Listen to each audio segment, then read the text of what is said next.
Hello friends, let's move on to the next topic of rational numbers. Under rational numbers, there are two categories, terminating decimals and non-terminating and recurring decimals. So let us deal each category with the example. First one, what is the first one? Let's take a decimal number like 0.375, number in decimal form. So 0.375, let us convert this decimal form into fraction form. So 375 by 10 cube, we can write it like this, 375 by 10 cube. So let us solve this decimal form into fraction form with the help of prime numbers. So 375, write the factors in the form of prime numbers. 375, 5 7s are 35, 5 5s are 25, 5 1 is 5, 5 5s are 25, 5 3s are 3 1s are. So it can be written as 3 into 5 cube divided by 10 cube. 3 into 5 cube divided by, it's 10 cube, I am writing it as 2 cube into 5 cube, because ab whole power n can be written as a power n into b power n. So here 5 cube is cancelled and it becomes 3 by 2 power 3, then it becomes 3 by 8. 3 by 8 is the rational number. So again, this is we are converting decimal form into rational number. So let us go to a different scenario. What is the different scenario? Let us convert the rational number into decimal form. 3 by q. 3 by q, same with the help of factorization method. So 3 by 2 square we can write. So after writing that, I am reducing into 5 square divided by 5 square. So when you cancel, you will get obviously 3 by 4 same. So same process, we are just reverting it back. So 3 into 5 square, how much? 25 divided by 10 square. Okay, same, a power n into p power n is equals to ab whole power n. 75 divided by 10 square, what is the answer? 0.75. So based on these two examples, I am going to explain two theorems. One is theorem 1.3 and number 2 is theorem 1.4. What is theorem 1.3? Here, let x be a rational number whose decimal expansion terminates. Okay, it's a terminating decimal expansion. Then it can be expressed in the form of p by q, where q is expressed, that is q is expressed in terms of 2 power n into 5 power m.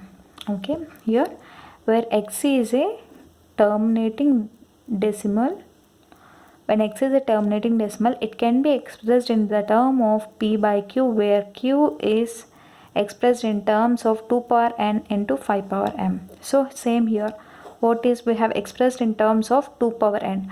5 power m is nothing but 5 power 0. So but here n and m has to be non-negative integers.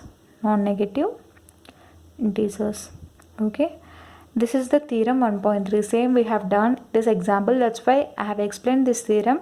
First I have explained the example, later I have explained this theorem what it is based. Here x is a terminating decimal, so we have expressed it in the form of p by q, where q is expressed in terms of 2 power n into 5 power m. Okay, so same way I have expressed. This is theorem 1.3. And what is theorem 1.4? Theorem 1.4 is, let x be a rational number, here x is a rational number, such that the prime factorization of q, this is q, right, in the form of p by q, the q has to be expressed in terms of 2 power n into 5 power m. 2 power n into 5 power m, where m and n are non-negative integers. Then x is a decimal expansion which terminates. It implies x is the resultant what we get is a terminating decimal expansion. Okay, so here like this I'll explain you very short. Here x is in the form of p by q. X is in the form of p by q, where q is of the form of 2 power n into 5 power m, where these two are non-negative integers, where n and m are non-negative integers. Then x has terminating decimal expansion. Okay, same vice versa. Here we have derived the rational number From fractions formed from decimals to rational number we have derived. Here we have derived from rationals to decimal form we have derived. Here this is the two scenarios based on two theorems 1.3 and 1.4. And then what is non-terminating and recurring decimals? Here let's take an example of 1 by 7. Let's solve this division using regular division. You can do this. 0.0 1s are 7, 10 minus 7 3, again 0, 4s are 28, again 2, 0, 2s are 14, 60, 8s are 56, 40, 5s are 35, 5. So it keeps on repeating. Okay, it keeps on repeating. So terminating decimals, when you convert this here, once you observe 1 by 7, in the numerator it cannot be expressed in terms of 2 power n into 5 power m. We can't express like this. Okay, you can't express it in terms of 2 power n into 5 power n. Hence, this is not a terminating decimal. Understood? So when the denominator is expressed in terms of 2 power n into 5 power m, then only it is a terminating decimal, or else it is not a terminating decimals. And block of digits. So I am explaining you a different term here. What is block of digits? Block of digits. What is block of digits? Repeating in 1 by 7. What are the block of digits repeating in 1 by 7 means? Block of digits are 1, 4, 2, 8, 5. So whatever the digits coming after the decimal point or the block of digits getting repeated. So 0.1. So block of digits are 1, 4, 2, 8, 5. What are the block of digits?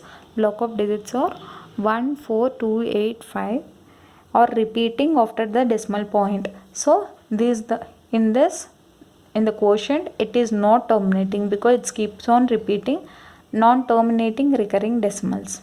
Okay, so this is the entire topic of rational numbers, terminating decimals, theorem 1.3. So example 1 1.3, example 2 theorem 1.4 and non-terminating decimals. So here 1 by 7 I have told you that it is not expressed in terms of 2 power n and 5 power n, 2 power n into 5 power m. So here comes one more theorem, theorem 1.5. What it implies that, what does theorem 1.5 states? Where x is in the form of p by q, where x is a rational number and the denominator is not in terms of 2 power n into 5 power m, then this x is not a terminating decimal. It implies it is non-terminating and repeating decimal. Okay, this is theorem 1.5. Understood? So this is the entire topic with examples. This is the entire topic with examples. In case you like this video, do like, share, comment and don't forget to subscribe to my channel. Thank you.